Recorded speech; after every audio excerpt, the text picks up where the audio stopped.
And yet, by heaven, I think my love as rare as any she belied with false compare. The strength of this sonnet lies in its couplet. It is like the scorpion with a sting in its tail. There is a remarkable twist at the end of the poem. The poet says, and yet by heaven. The speaker swears in the name of heaven.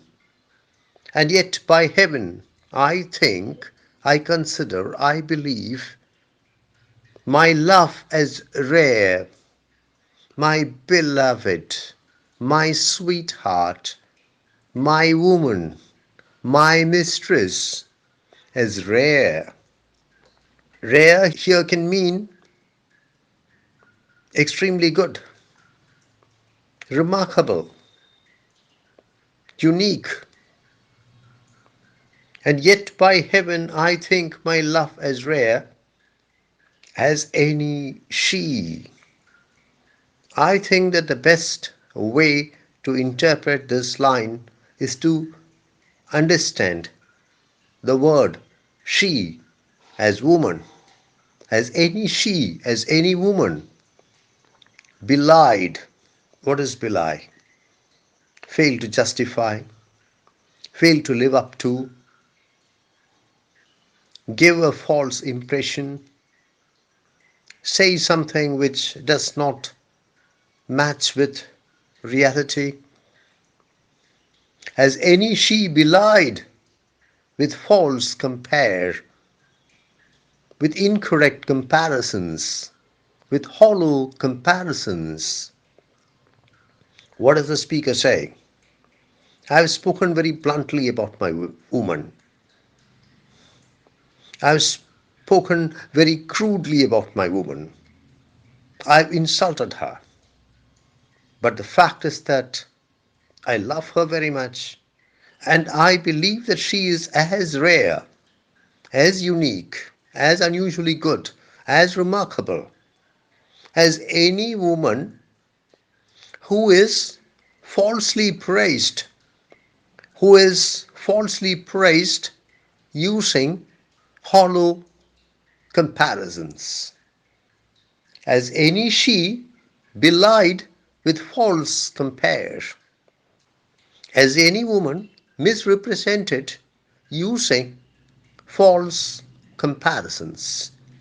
Let us try to identify the important thematic strands in the poem. First of all, Sonnet 130 throws brilliant light on the speaker in the poem is a very interesting character. He is not averse to female company, as is made clear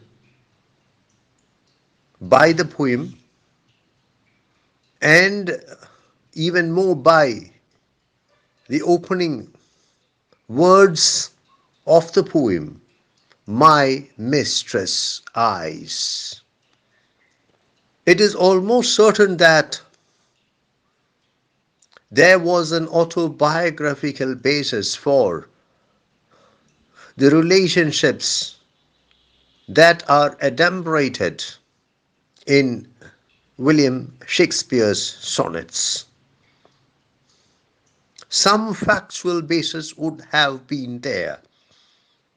It would have been impossible even for Shakespeare to create such a remarkable poem as Sonnet 130 out of thin air. I am reminded of William Wordsworth's poem opening with the words, scorn not the sonnet. Wordsworth says, scorn not the sonnet critic. In the poem, Wordsworth observes, I quote, with this key, Shakespeare unlocked his heart, unquote. The key is the sonnet. In his poem, Wordsworth discusses the important practitioners of the sonnet form. And while discussing Shakespeare, he states that the sonnet was the key with which Shakespeare unlocked his heart. Of course, the most important character that we meet with in Sonnet 130 is the speaker's mistress, whatever the word mistress may mean. She is a very ordinary woman physically. Her hair is black. Her complexion is dun or dull brown. In fact, her breasts are dun. If her breasts are dun, you can imagine the color of her arms. There is nothing attractive physically about the woman.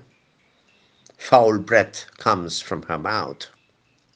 Let us return to the speaker himself. By the time the poem concludes, it is established that the speaker is a genuine person, is an honest lover,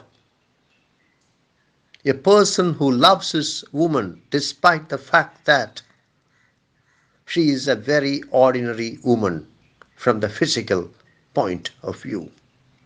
The speaker refuses to praise his woman, the physical attributes of his woman, falsely.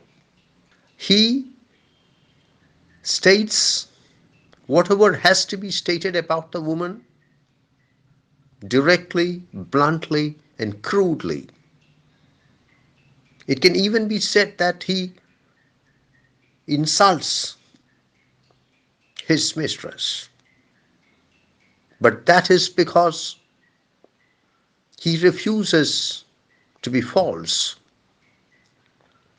By the time the concluding couplet of the sonnet is reached, it is established that the speaker loves his woman dearly, not for her physical attributes, but for what she actually is. And that, unlike other poets, unlike other lovers, he refuses to keep his woman in a fool's paradise by showering patently false, absurdly hollow praises on his woman. This brings me to the final thematic strand of the poem, which is other poets, or more particularly other sonneteers. Using 14 dynamic lines, William Shakespeare dynamites the entire tradition of sonneteering. The other sonneteers, who include such famous names as Petrarch, as Sidney, are presented as fools and knaves. This is a rare combination. Either you are a fool or a knave. But here, the typical sonneteer is both a fool and a knave. He is a hypocrite. He uses hollow words to entice women. He is the practitioner of various forms of deception, including self-deception. In contrast, the speaker in Sonnet 130 emerges as a genuine person and an honest lover who loves his woman dearly despite the ugly truth that she is a very ordinary woman from the physical standpoint.